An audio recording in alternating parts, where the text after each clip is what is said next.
a canvas for your strength. My story isn't over, my story's just begun. Failure won't define me, 'cause that's what my Father does. Failure won't define me, 'cause that's what my Father does. Ooh, lay your burdens down. Ooh, here in the Father's house. Check your shame at the door, 'cause he ain't welcome anymore. Ooh, you're in the Father's house.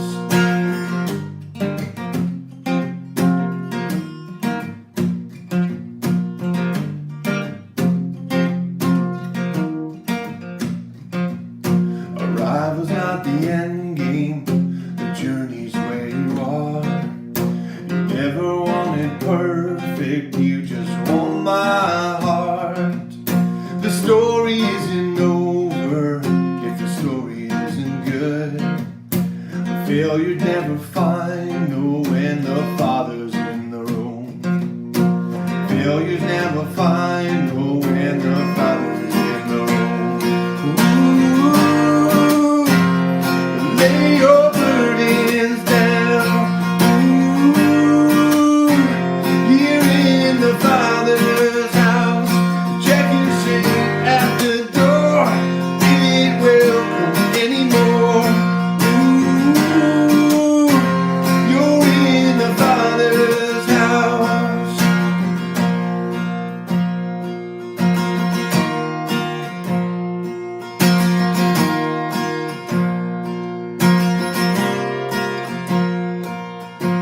Prodigals come home, the helpless find hope.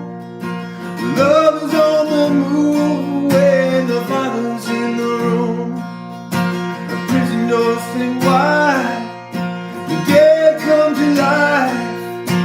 Love is on the move when the Father's in the room. Miracles take place, the cynical find faith. Love is breaking through when the Father's in the room. Jericho's walls are breaking, strongholds now shaking. Love is breaking through when the Father's in the room. Love is breaking through when the Father's in the room. Ooh, lay your burdens down. Ooh, here in the Father's house. Check your shame at the door, 'cause it ain't welcome anymore. Ooh, you're in the Father's house. Ooh, lay your burdens down. Ooh, here in the Father's house. Check your shame at the door, 'cause it ain't welcome anymore. Ooh, you're in the Father's house. Ooh, you're in the Father's house. Ooh, you're in the Father's house.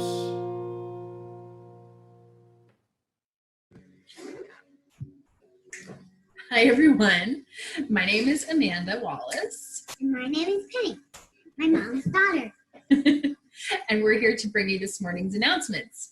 Thank you for joining us today, and we would love to hear where you're joining us from, so please feel free to say hi in the comments and let us know where you're at this morning.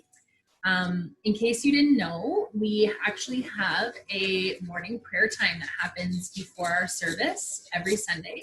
If this is something that you would like to be involved in, you can email us at info@capstonetoronto.com and we can get you connected to that. There's also a form on the homepage of our website.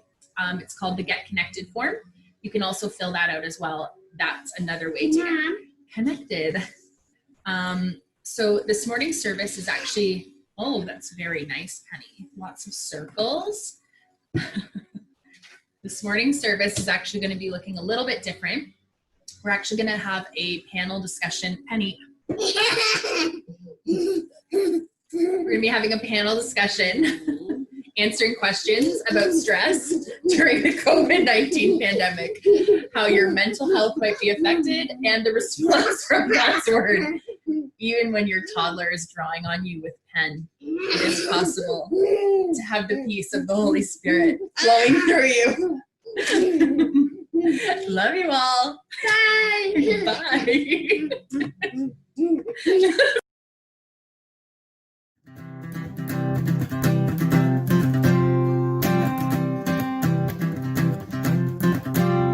Oh Lord my God, in you I put my trust.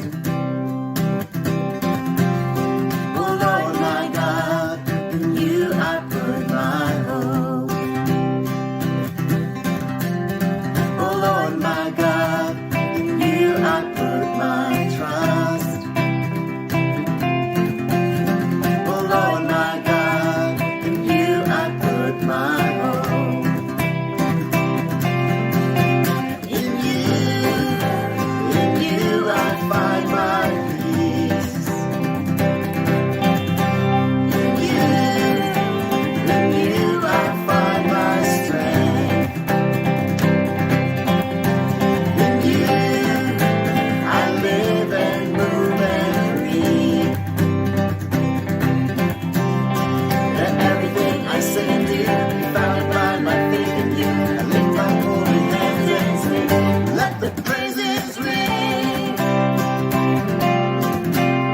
Oh my God, to you I give my hands. Here we go. Lord my God, to you I give my Oh Lord my God, to you I give my Lord hands. my God, to you I give my Oh Lord my God, to you I give my Lord my God, to you I give my everything. Oh Lord my God, To you I give my life. in you I find my peace. In you I find my strength. In you I live and move and breathe. Let everything I say and do be founded by my faith in you. I lift up holy hands and sing, let the praises ring. In you I find my peace. In you I find my strength. In you I live and move and breathe. Let everything I say and do be founded by my faith in you. I lift up holy hands and sing, let the praises ring. Let the praises ring. Let the praises ring. Let the praises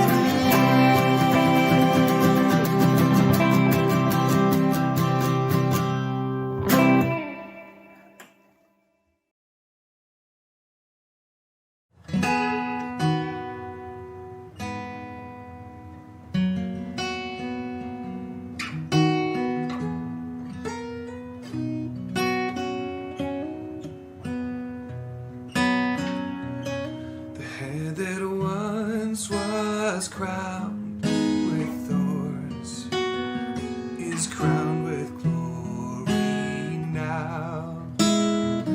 The Savior knelt to wash our feet, and now at his feet we bow.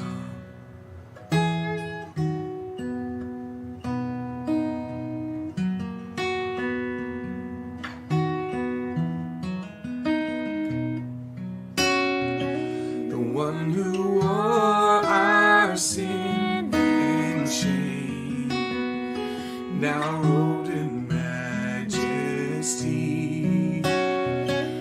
radiance of perfect love now shines for all to see.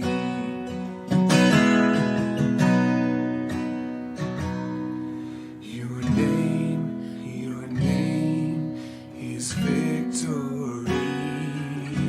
All praise will rise to Christ our King. Your name is victory. All praise will rise to Christ our King.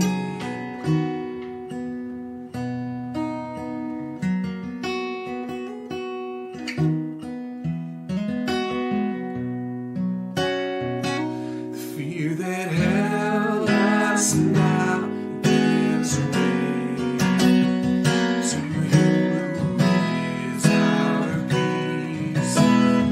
His final breath upon the cross is now alive in me.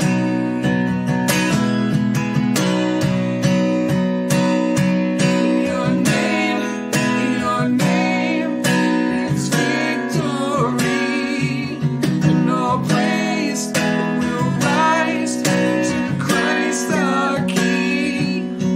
Your name is victory, and all praise will rise to Christ our King. By your Spirit I will rise from the ashes of defeat. The resurrected King is resurrecting me. In your name I come alive to declare your victory. The resurrected King is resurrecting me. Oh, it's resurrecting me.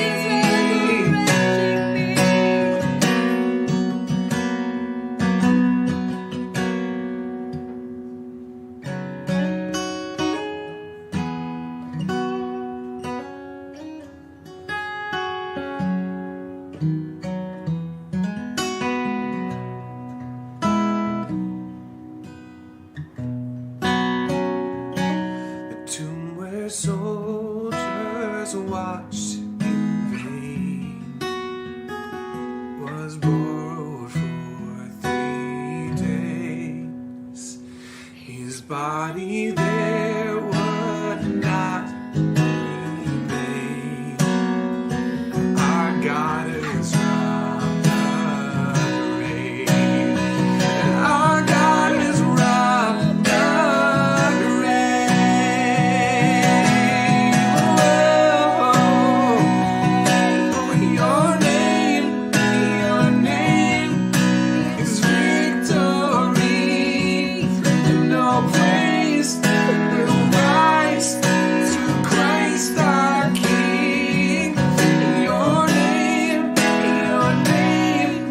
is victory. All praise will rise to Christ our King. Oh, by your Spirit I will rise from the ashes of defeat. Resurrected King is resurrecting me. In your name I come alive to declare your victory. The resurrected King is resurrecting me. Oh, it's resurrecting me. He's resurrecting me. Oh, He's resurrecting me. it's resurrecting me. He's resurrecting me.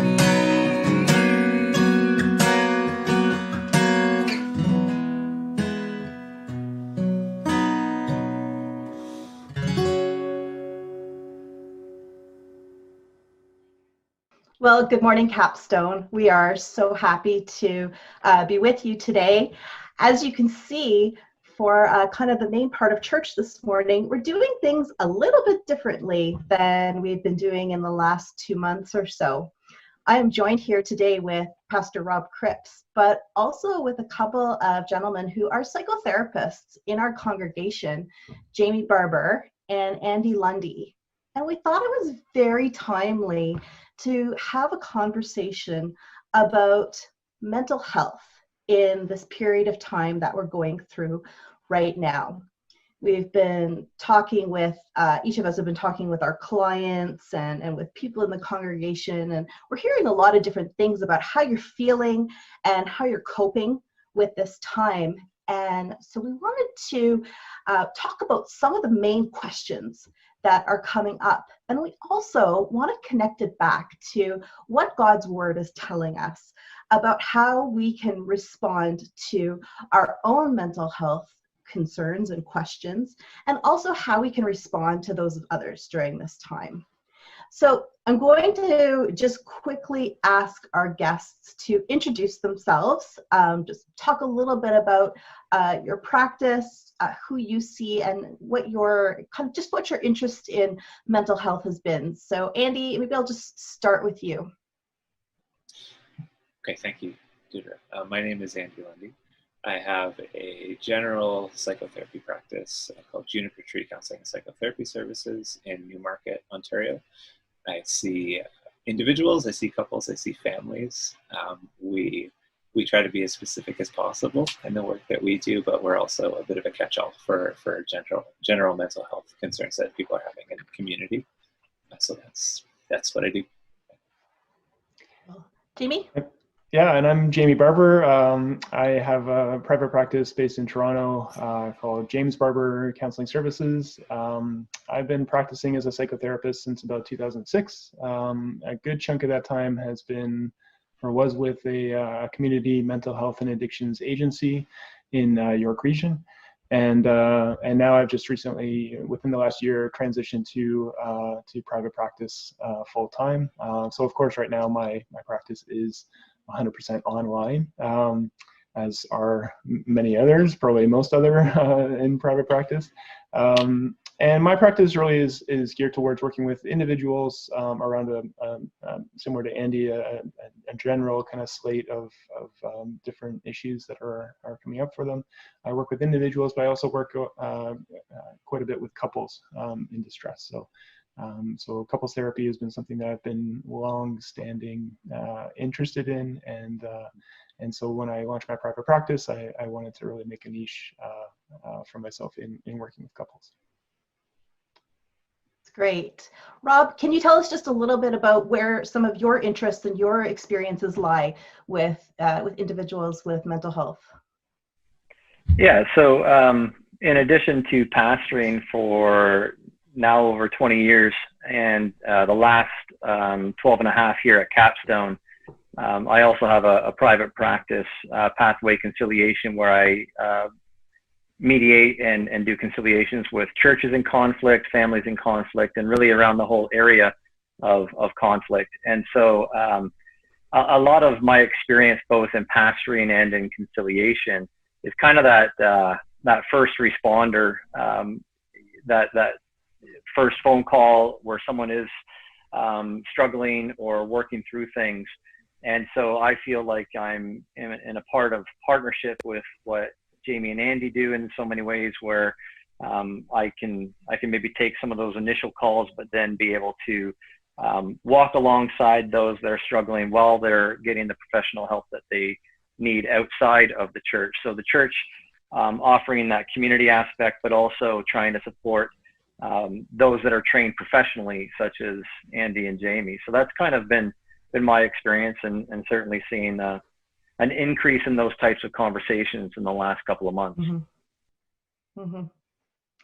And I can relate to the conversations that you all have been having as well. I'm an occupational therapist by training. I've been an OT for almost 20 years, and I've been working in the area of mental health with adults and seniors for about the last 7 years or so. So it is an area that I'm passionate about. So I'm really happy to be exploring some of these questions and hopefully some positive connections and solutions with the three of you today.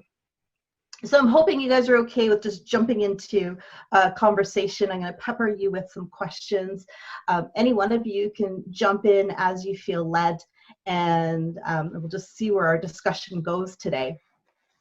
So first of all, I'm curious to know what some common themes are that you've noticed or you've heard your clients talking about in relation to the COVID-19 pandemic since the middle of March or so.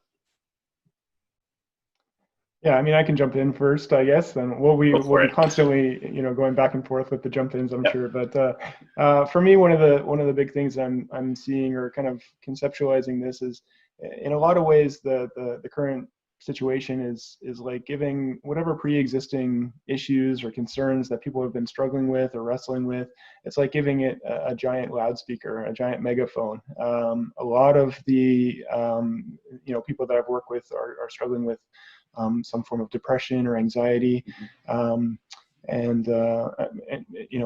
this is almost just really amplifying or exacerbating a lot of those concerns. Plus, if we're working around a different issue, but it happens to be, certainly the transition right now has been, if somebody wasn't struggling with anxiety before, they are now. And so that seems to be the common thread throughout most of my sessions, in terms of just managing the day-to-day sense of uncertainty and fear about the future. Yeah. I would echo that, and most of the work that I'm doing as well. A lot of ways it feels like we're putting a microscope on things that are already were there, or maybe we're brewing, or even were maybe well managed before. A lot of the ways that people have been coping and caring for themselves have been removed with the current situation. So it's been trying to learn new skills to handle what's been going on. Yeah, for sure. Rob, what are some of the things that people from our congregation or other people have talked to you about? Well, it's kind of all over the map too, depending on context, right? Where some people are really wrestling with isolation, those that are on their own and have really no opportunity to connect with people apart from themselves, maybe the occasional screen time. But some of them aren't even on screens. When you think about some of our older congregation who aren't really accustomed to this kind of, I mean, we weren't really accustomed to this level of online connectedness. And so you amplify that for some of those that are in isolation. And then on the other side, young families with kids that are going nuts in this too. How do we parent during this time? How do we speak to our kids about where is God intersecting with COVID-19 and our realities of isolation? Why can't I go to school and see my friends and see my teacher? And so parents asking questions about what their kids are asking them is another common theme that I'm seeing across the board. Yeah. So I think we're finding that depending on an individual's kind of baseline situation as of like February or March, the COVID-19 pandemic has kind of amplified any issues that might have been there. And as Andy pointed out, there's suddenly the need for a bunch of new skills. And learning new skills is not always the easiest thing, and it's not always the easiest thing to do, to just pivot on a dime to be able to adapt and remain connected and in the relationships that we've been used to. So when we talk about, Jamie talked a lot about the diagnoses of depression and anxiety, and individuals who already had these underlying conditions, or maybe other individuals who might have had these conditions exacerbated by the circumstances.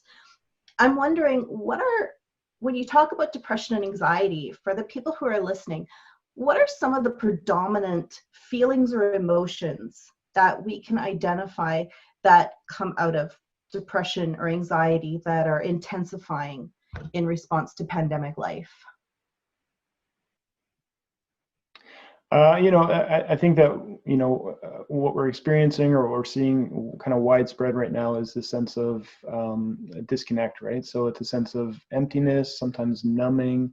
It can be sadness, a real sense of loss or grief that people are experiencing. There was an article that got shared pretty widespread, I think, on social media. I think from the Harvard Business Review, talking about that, sort of identifying that sense that we're all feeling right now is a feeling of grief, and of course all of those the pieces that go along with that, which I think is a really apt, I guess, description and kind of captures it really well. Certainly anxiety has to do with that generalized state of fear, that generalized sense of, it's that emotional expression of I don't know what's coming and I feel hopeless or helpless about it. And so that's sort of being distilled, I think, across a number of people that I'm working with. Yeah, for sure. A lot of the people I'm working with that are struggling with anxiety, they're feeling a loss of personal agency, meaning they're no longer feeling like they can have much control or sway over their own circumstances, over their own life. So they're feeling very overwhelmed in a lot of ways. And a lot of them, unfortunately, as well, they initially enjoyed the lack of requirement to be social. They thought that was great. That was a good start for things. It was a good break. But as things have continued on, and we're on week 9 or 10 or whatever we are on at this point, they seem to be hermiting a little bit more. So they're reclusing themselves in their houses. They're even amongst their families, like separating from the families in their houses, and finding it overwhelming to be in contact even with their families. So it seems to be getting worse as far as that goes. Yeah. So that leads to me. Oh, sorry. I just thought I just add to that. I think that there's the one other piece that's really kind of coming across and related to that is fatigue, right? It's just exhaustion that people are experiencing, and present company included. I think like there's a real sense of we're just tired, right? And looking forward to some kind of sense of when is this going to be lifted from us, right? Yeah. Yesterday, Jamie, I said to Becky, "Why am I so tired when I haven't earned fatigue?" Right? It's almost this guilt feeling of, man, I know that yesterday I did something, but I don't think it was hard labor. But why do I feel, so exhausted and so depleted and so tired when it doesn't really seem like everything is all that different? And so maybe a question for you guys to build off of that is when things really don't seem that different. Like, what is it about the shutdown of particular stores and the shutdown of particular services that has caused such a wave or an impact when I, one of the things that I've wrestled with and continue to wrestle with is if things aren't really that different, I can still go outside.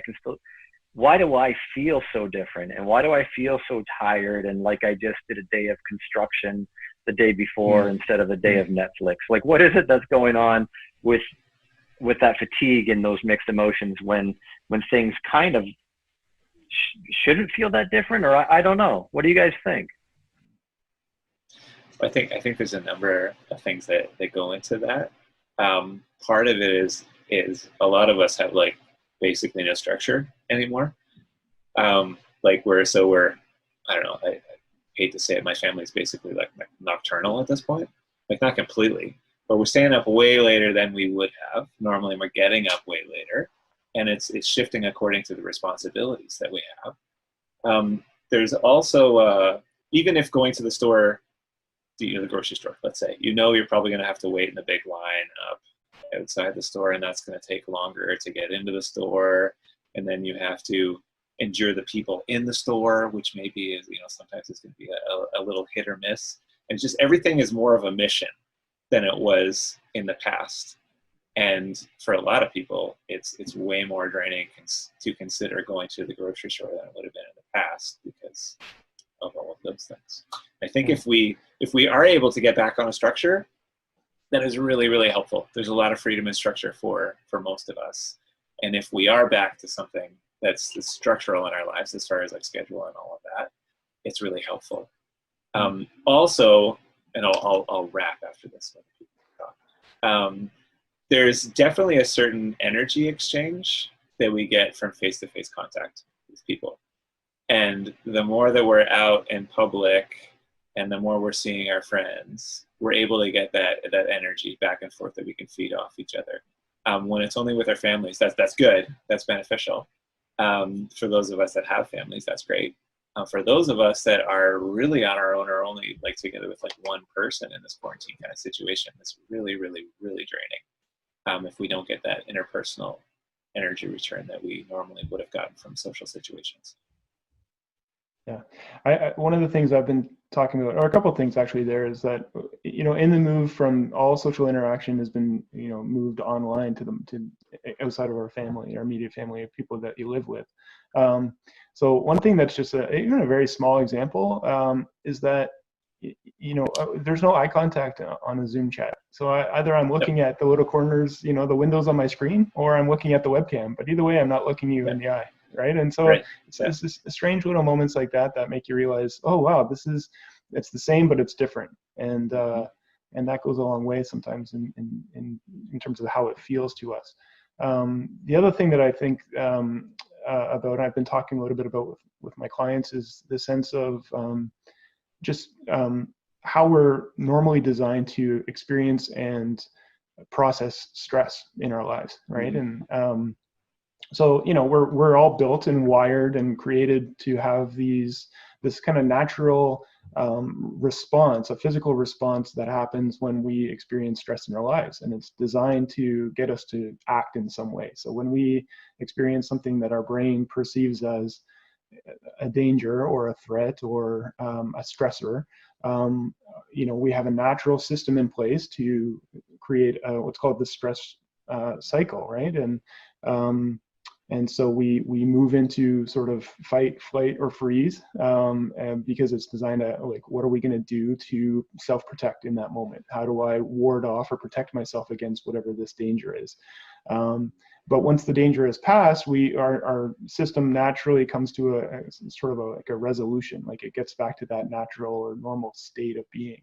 But you take that, what do you do when you have a stress that's unrelenting? And so it's almost like this sense of, you know, it's almost like you're driving a car and you leave it and you can't put it in park and turn it off. You just kind of leave it idling. And so we've got this stress system inside of us that's just sort of idling all the time.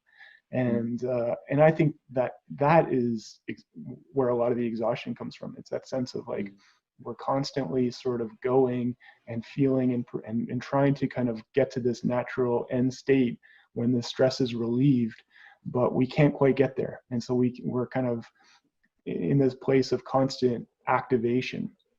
And so anyways, that's kind of where I think some of that fatigue comes from, because we're, you know, when we have that inside of us, we've got this, it's almost like we're permanently clenched up, or, you know, clenching our muscles. It's tiring and it's exhausting.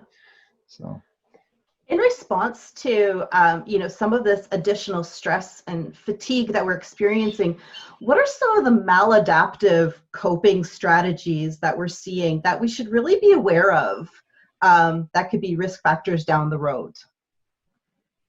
Yeah, well, I mean, just jumping on that idea too of when we experience a chronic stress, and we know from research too, and we would all probably agree with this or know this intuitively, I think too, is that chronic stress has an enormous toll on the body and our sense of health, physically, emotionally, mentally, spiritually. You know, when we have that state of let's call it stress activation, a lot of times we look to either to escape from it, right? So it becomes my behavior goes into, again, it's sort of that flight reaction, that flight response. So whether it's you know, certainly there's a lot of I worked for a long time in addictions, and so addictions is something that comes out and it's very, very problematic right now, and it just makes it that much more difficult, because it's all of this energy that's going into how do I escape from this experience that I'm having.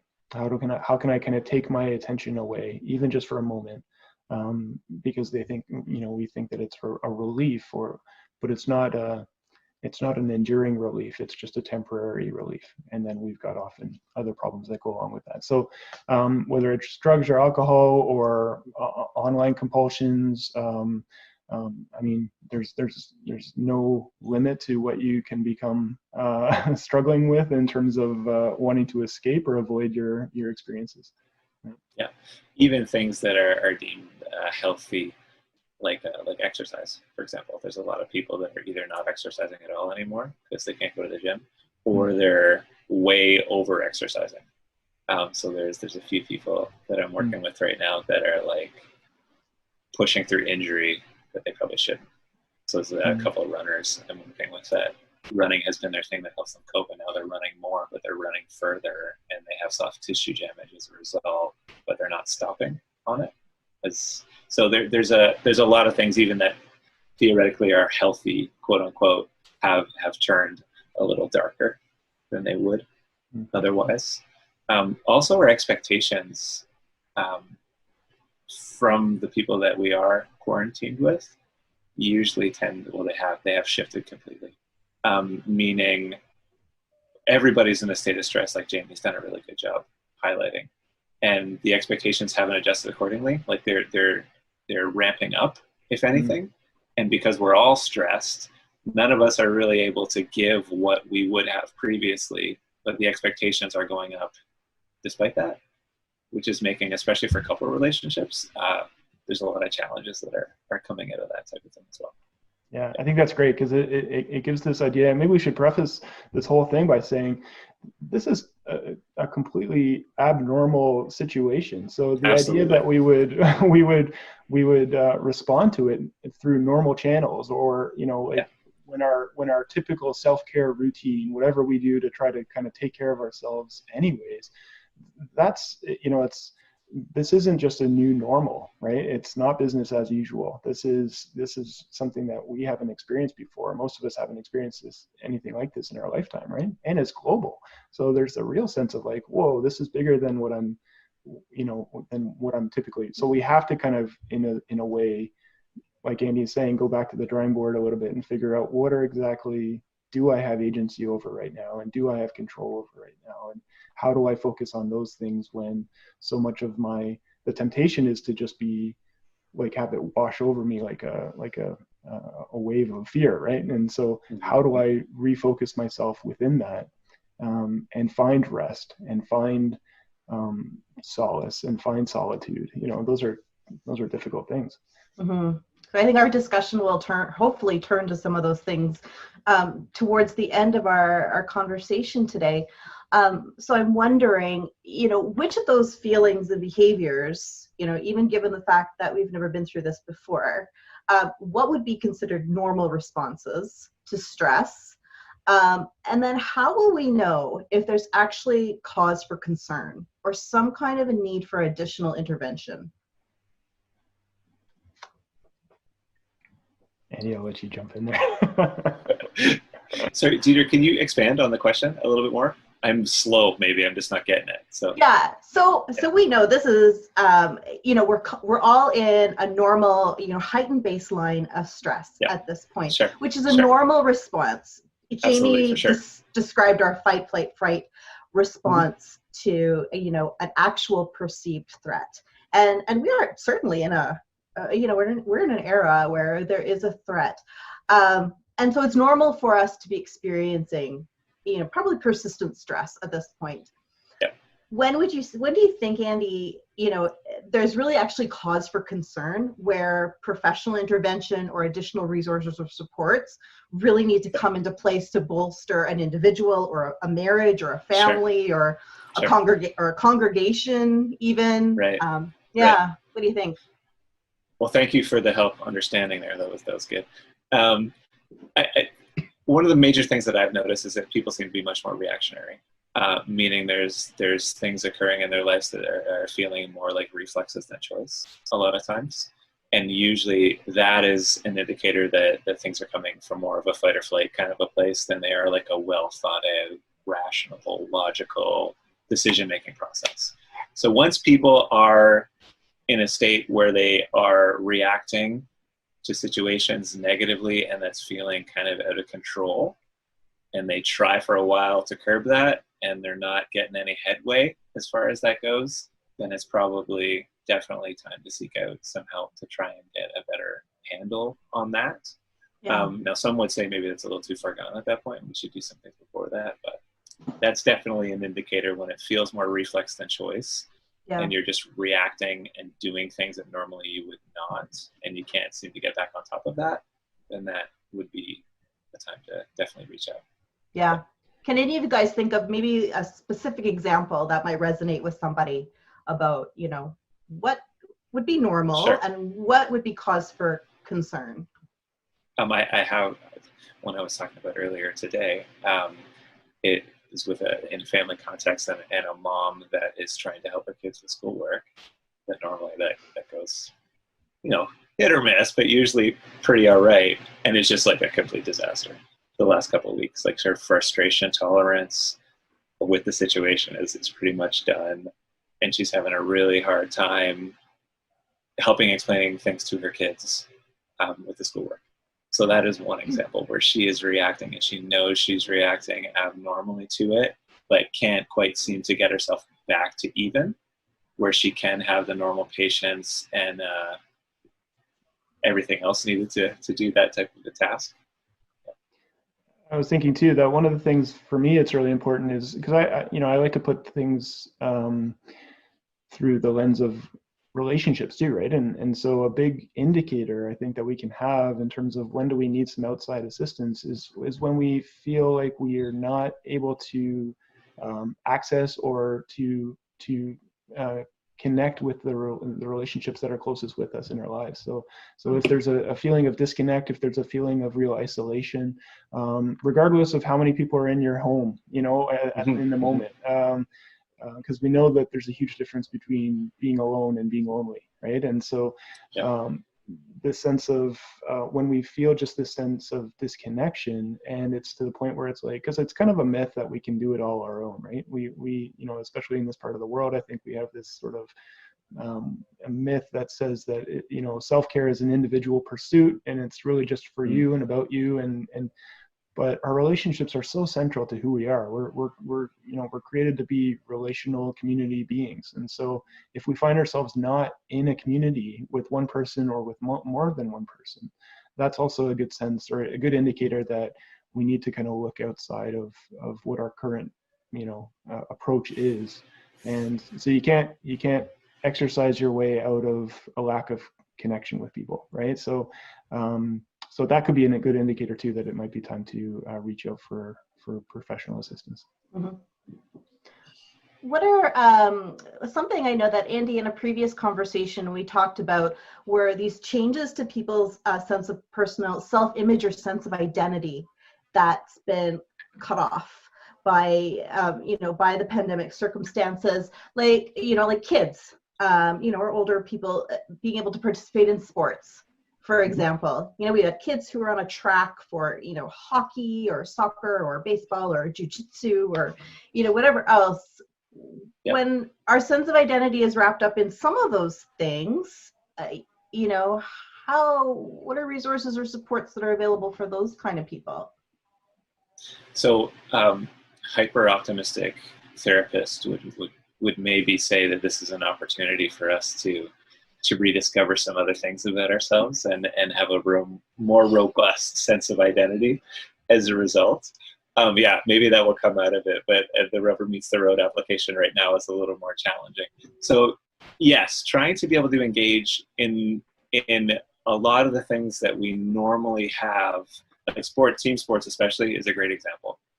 There's lots of kids and adults also that are used to having that be a really big part of their, not only their social network, but their self-care. So trying to figure out how to have that continue is challenging. Like I know my kids' sports teams are meeting on Zoom for, I don't know, they talk on Zoom or house party or wherever they talk. And they're also, like I coach a couple basketball teams, and I've been trying to have some workouts online and stuff. So there are some things that we're trying to do to keep that going. And that is good, but also limited, obviously, in the scope that it can provide. Trying to tap into all of the other things that are good, healthy parts of our identity is really important, really challenging at the same time. Do you have any good examples you can give, Jamie? Sorry to totally put you on the spot right now. With No, that, I get 2 thumbs up to your answer. I think I think there is a sense of are we being forced to kind of diversify our sense of self-care? And so when we put a lot of those eggs into into the same basket for years and years, and now that's limited to us, or that's inaccessible to us. And so it's sort of the sense of, okay, well, where do I go with this? And, so I like the idea. Of course, team sports usually come along with the sense of community built in, right? So if the teams are meeting, even in a limited channel or a capacity, it's still some form of connection, which I think is important. Sure. Yeah. And it's not only team sports too. Like it's our work. Right. It's our other social connections, whatever they are. It doesn't have to be sports only. There's lots of ways that people connect that they've unfortunately been removed currently for the time being. So trying to figure out, and what I was saying earlier, what we were talking about as far as like the energy exchange between people has been removed as a result. Yeah. Also just the general sense of gratification. Like you go to work and you have a good day at work. Yep. You do your job well, you feel better at the end of the day. And if you sit around all day watching Netflix or cleaning the house again for the millionth time, or manufacturing things to do around your house or whatever, like that's positive to a certain degree, but isn't going to give you the same return that a good day at work gives you. Well, I think too, if you look at our culture, Western specific, we're such an individualistic culture to begin with, right? And a bit of an anomaly, really, when you look historically on how cultures have operated and functioned. The fact that we started before this pandemic as an individualistic culture, which again, not a very common thing globally. It makes sense to us, but around the world, the majority don't think that way quite like we do. And so when you put all your stock into the individual or who I am, and you determine the worth or the value on the statement that follows, I am ... and then that's entirely undercut. I would think or ponder that it might be even more devastating than if you were in a community identity type of context, where your identity wasn't something broader, because now it's you and that greater sense of personal loss. But out of it, I think we're discovering at least a little bit that we weren't as good at individualism as maybe we thought we were. We kind of operate and function individualistically, but at the same time, we're seeing that kind of erode very quickly as we're forced to test some of those assumptions as to where we gain our identity.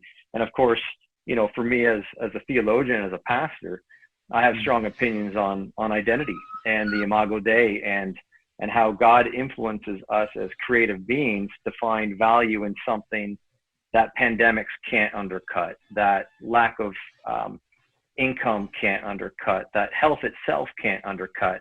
And going to what Andy said, that need or that opportunity to perhaps deepen our understanding, and in my case, in my argument, theologically deepen that understanding of the Imago Dei, or the image of God, and what does it mean to be created in that, in such a way that these external things don't undercut, while at the same time not oversimplifying something that's very complex and hard to work through.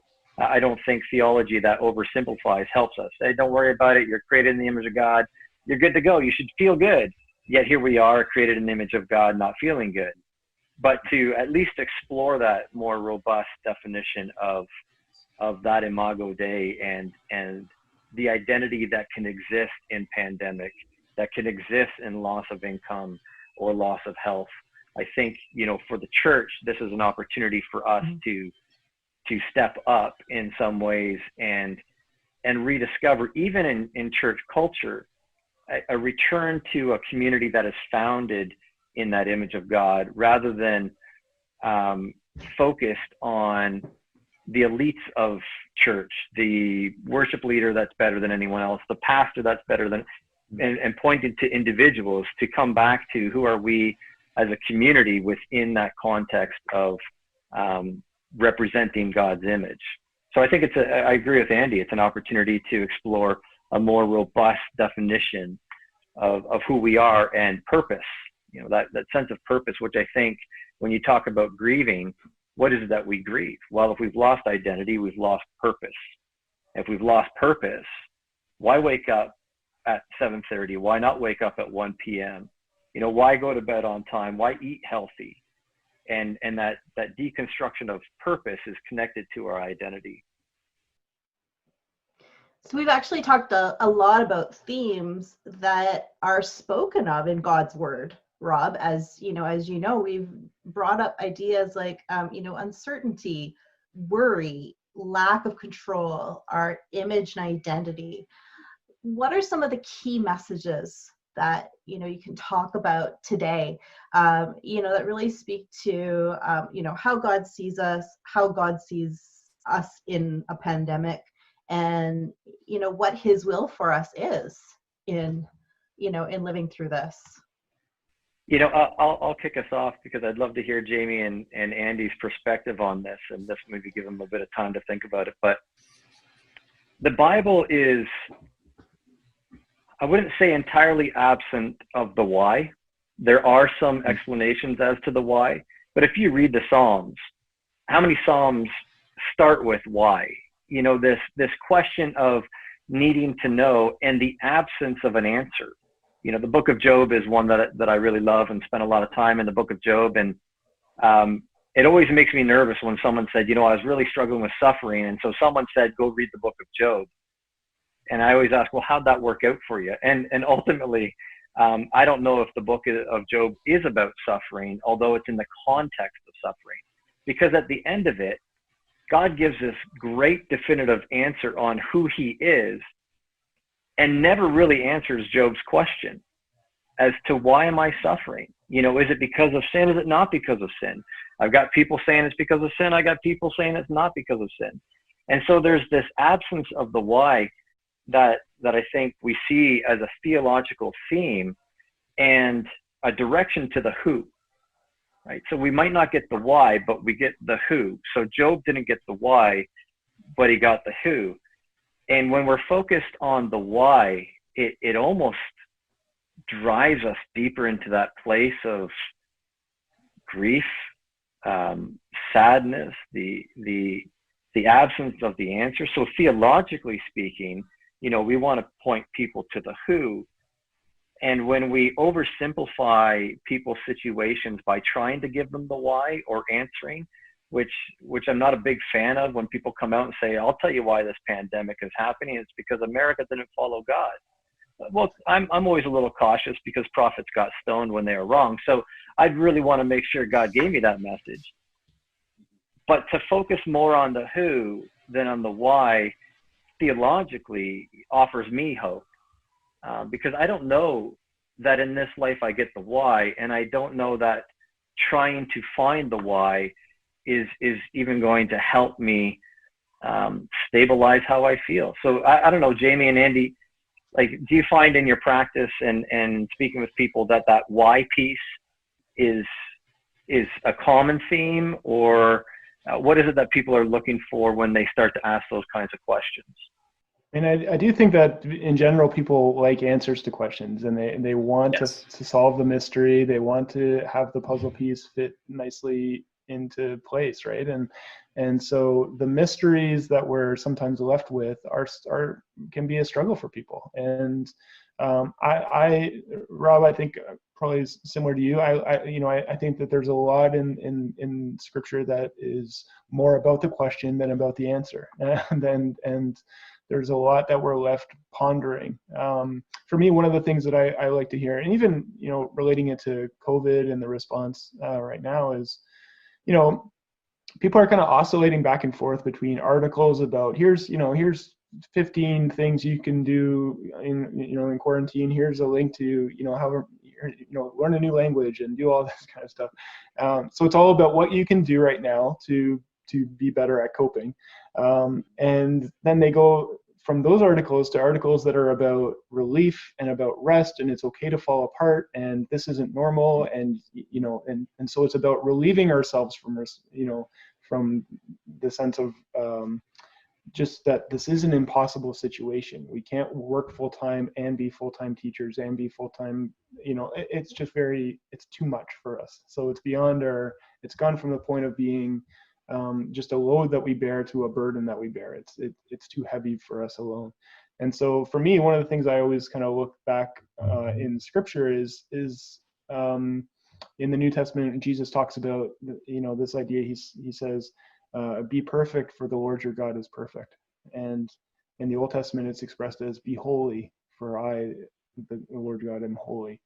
And so you have to wrestle with that, right? Because there's a lot of different ways of interpreting that and feeling like, well, wait a second, why is, on the one hand, Jesus asking me to attain something that is unattainable, perfection. And so some people have tried to formulate a doctrine of perfectionism around that. It's based on how close we can get.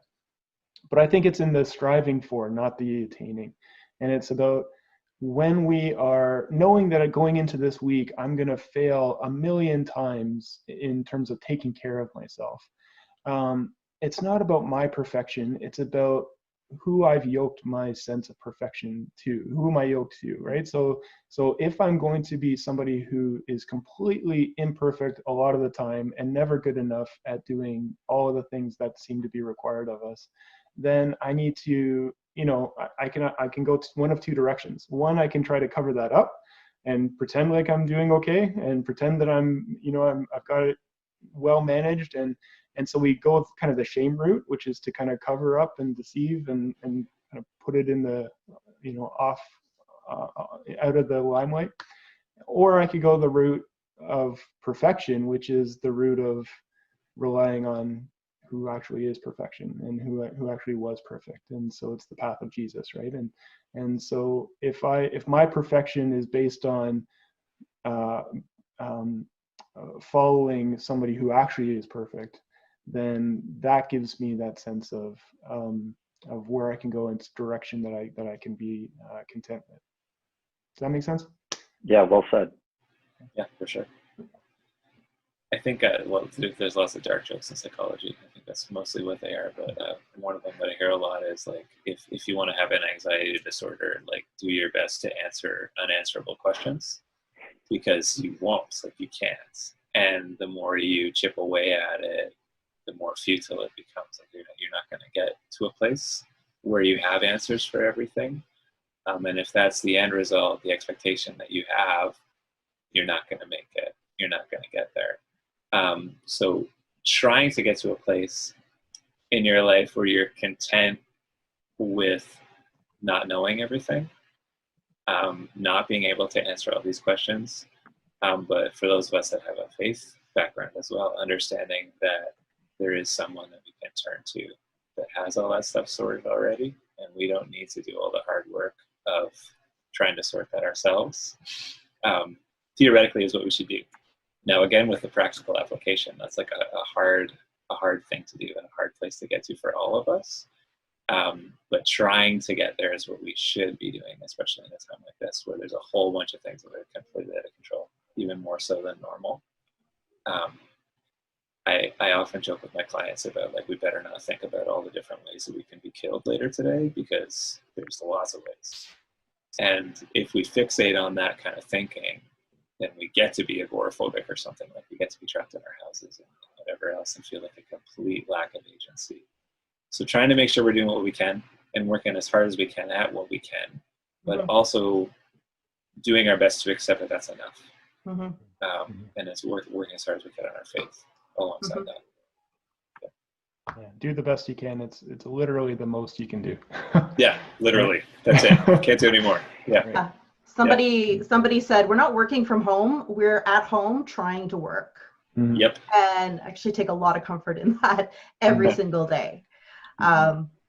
What would be, we're going to try to wrap up our conversation by just talking about, some of the practical, how-tos or what to, and, some of the resources that you guys recommend in terms of places that we can reach out, when we do identify that we need support, or even before we think we need support. What are some of the things you're kind of helping your clients to explore, or people in our congregation to explore in terms of, just in their day-to-day? Yeah, I mean, one of the common resources that I'm trying to encourage for people is again in sort of combating that idea of anxiety, which is sort of where all of our focus or attention is in the future. It's about an uncertain future that we don't know what's going to happen, and so all of our attention is there. And I think anything that can kind of bring us back into the present moment is helpful and healthy, and gives us a sense of kind of bringing some of those. It's one way to, like, going back before what I was saying, the car is always in idle. It's one way to kind of turn off the car and kind of let your stress cycle resolve itself. So whether that be any form of like mindfulness practice, meditation practice. Of course, Rob, we talked about the MCG model at Capstone: meditation, celebration, and gathering. So meditation, within the spiritual context, is that sense of really finding rest in solitude and connecting with God in quiet moments, in study and reflection and introspection. And then mindfulness is the practice of kind of bringing our attention, our focus back into the present moment. What am I experiencing right now? What is God telling me right in this moment? And there's all kinds of different resources out there that can help you tap into that and kind of do that. Part of it also has to do with the body, so in terms of our stress and our worry and our anxiety is a very much an embodied experience. So anything that gives you a better sense of your own, whether it's of your own physicality. So breathing techniques, being mindful and intentional about trying to take deep, long breaths from the belly, the way that we're designed to do. A lot of our breathing is up in the chest, where we carry a lot of anxiety in general. So in fact, I think, I've heard it said that the only times in our life where we really breathe the way that we're properly designed to breathe, which is when we're babies and when we're asleep.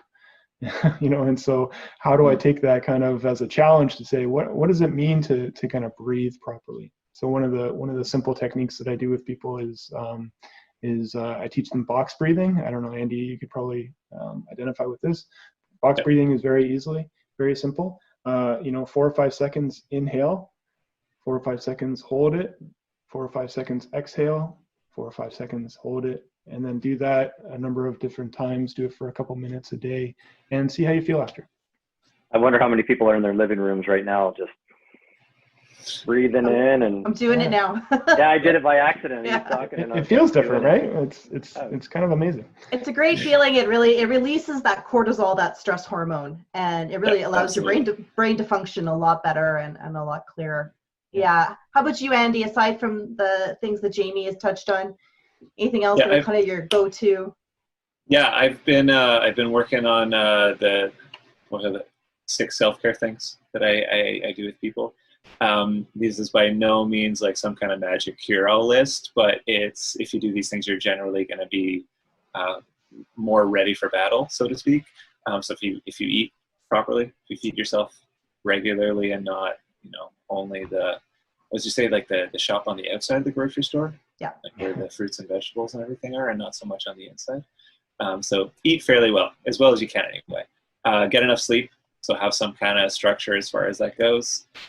Usually for most of us, we know that if we get like undersleep, that's bad. If we oversleep, also we're like kind of groggy and can't really function well that day afterwards. So we're at whatever that sweet spot is for you.